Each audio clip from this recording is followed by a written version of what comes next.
Olá pessoal, hoje nós vamos dar uma aulinha bem rapidinha sobre essa região tão interessante, tão fundamental para o desenvolvimento de diversos outros povos e civilizações, que é a região da Mesopotâmia. E por que nós chamamos de região? Porque na verdade é isso mesmo, ela é uma imensa região onde diversos povos e civilizações existiram, ou no caso surgiram nessa própria região do mundo, que é basicamente o Iraque, mas não somente o Iraque de hoje.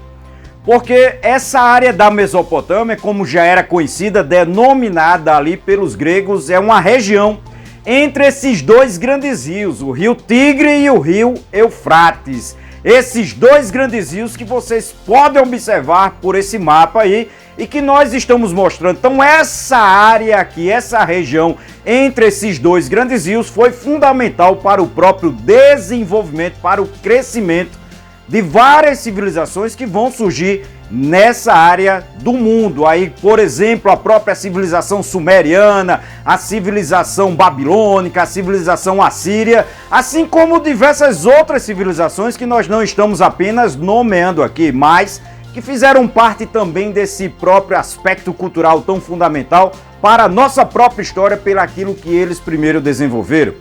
Essa região possui algumas características muito interessantes ali já desde o momento do nascimento dos grandes rios Tigre e Eufrates, nessas áreas do que hoje é a Turquia, nesse local onde realmente chove bastante, você também tem o degelo das neves, próprio verão, ou seja, esse degelo provocando então enchentes torrenciais, às vezes, nessa região da própria Mesopotâmia. Essa região possui algumas características muito interessantes, muito fundamentais, e nós podemos dividir ela até pela sua dimensão, pelo seu tamanho, em três regiões mais específicas: a Alta Mesopotâmia, a Média Mesopotâmia e essa região aqui que é chamada de Baixa Mesopotâmia. E aí vem o porquê desses próprios nomes. Isso está ligado à própria questão dos rios, a parte alta onde esses rios nascem, nas montanhas, e depois aonde eles vêm descendo, passando pelas planícies centrais até chegar nessa região onde o rio Tigre e Eufrates vão se encontrar com essa região, esse mar. E aí, nesse contexto, nessa região onde os rios vão passando pela própria altitude, nesse caso, pelo fato de vir descendo, para as regiões, obviamente, mais baixas, esses rios, então, a gente acaba denominando essa área de Baixa Mesopotâmia, como vocês viram. E nesses locais vão surgir essas civilizações. Isso porque você tinha grandes rios, e esses grandes rios como o Tigre e Eufrates, que vão potencializar o próprio desenvolvimento, são civilizações hidráulicas, civilizações que vão usar esses grandes rios e tanto para o próprio plantio, como também como fonte de água e abastecimento dessas próprias cidades, assim como valiosos outros recursos, como por exemplo no próprio transporte das próprias mercadorias, no deslocamento de pessoas. Então esses rios foram fundamentais para esse próprio processo de desenvolvimento. Somado-se a isso, nós temos também a própria questão de que os rios traz no período das cheias um adubo natural, o humus, esse adubo que obviamente quando os rios baixam fertilizam o solo, então você tem uma adubagem anual nesses locais, facilitando a vida desses próprios agricultores. Ao longo do tempo, na própria região da Mesopotâmia, as civilizações que se desenvolveram basicamente vão se dividir em grupos sociais muito específicos. E nesse caso não existia muita mobilidade social. Então, se você pertencia a esses grupos ali mais elitistas, você teria vários privilégios, e os grupos que seriam das camadas mais baixas, mais inferiores, teriam grandes dificuldades de ascensão. Os grupos principais nós temos aí o próprio rei, esse monarca, esse governante, que era um misto de rei, ou seja, de líder político, também como também de sacerdote. Além disso, soma-se a esse contexto o fato de que ele liderava as guerras, ou seja, ele também é uma espécie de general. Então, eles são, de um modo geral, chamados de patesi, porque detêm esses três poderes juntos em si, Ou seja, aí acaba sendo denominado de patesi para nós podermos identificar de onde é e de qual região nós estamos falando, e em específico a própria Mesopotâmia. Então grava esse nome. Abaixo do rei vinha um grupo de militares muito influentes, nessa elite militar, são povos guerreiros que combatiam em diversas regiões e também controlavam a própria área. Nesse caso você tem um grupo de militares que são muito influentes, fazendo parte dessa elite. Abaixo também teria um grupo de sacerdotes que também tinham uma grande influência sobre esse próprio conjunto da própria população, sendo também os sábios, aqueles que detinham saber e ajudavam nesse próprio governo desses líderes, né, desses reis. Então esses daí que foram citados são aqueles que fazem parte dessa elite que governava a região, seja qual for basicamente o povo. Abaixo desses grupos vinham aquelas camadas inferiores politicamente, administrativamente, que seriam os próprios camponeses, os comerciantes, esses artesãos.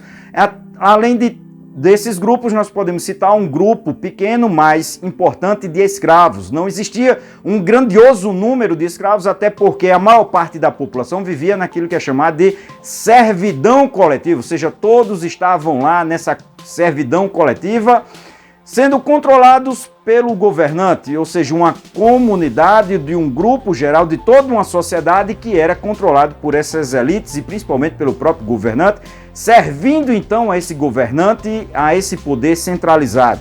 É evidente que os rios Tigre e Eufrates eram fundamentais para a própria economia dessa região que é a Mesopotâmia. A economia desses povos que habitavam toda essa área baseava-se principalmente na própria agricultura, por causa dos próprios rios que banhavam a região. As águas do rio Tigre e Eufrates eram usadas para irrigar as plantações, bem como também para o transporte e a colheita.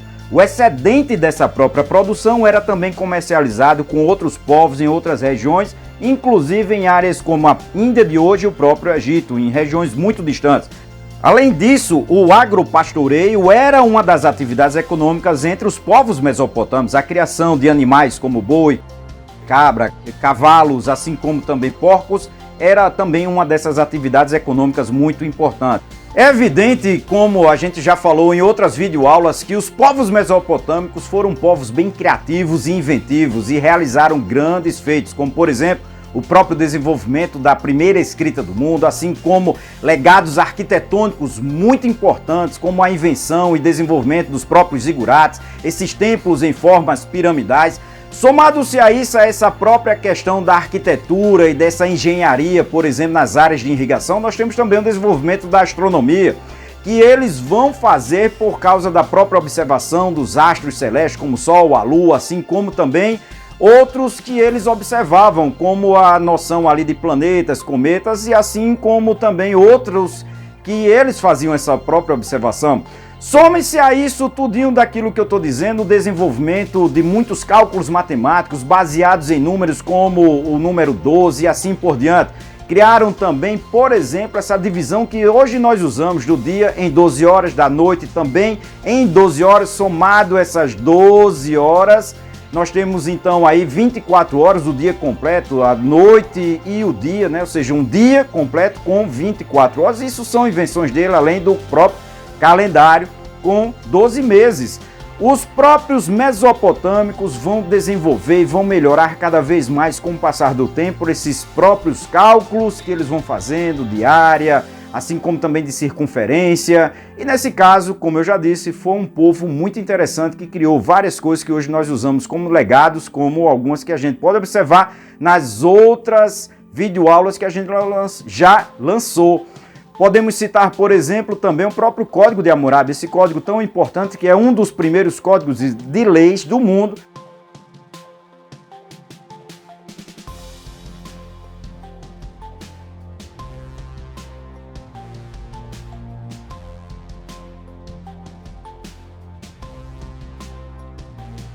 Se vocês desejam aprender um pouco mais, vejam minhas outras videoaulas, inclusive outras sobre a Mesopotâmia, sobre os babilônios, os próprios sumérios, porque nós temos outras videoaulas sobre eles, onde nós tratamos de alguns outros pontos que não foram tratados aqui, os assírios, fenícios e diversos outros povos. Então, não esqueçam todos vocês de se inscrever no nosso canal, assim como também é importante que todos vocês enviem essa videoaula para outras pessoas terem um pouco mais de conhecimento sobre essa civilização impressionante, citada na Bíblia.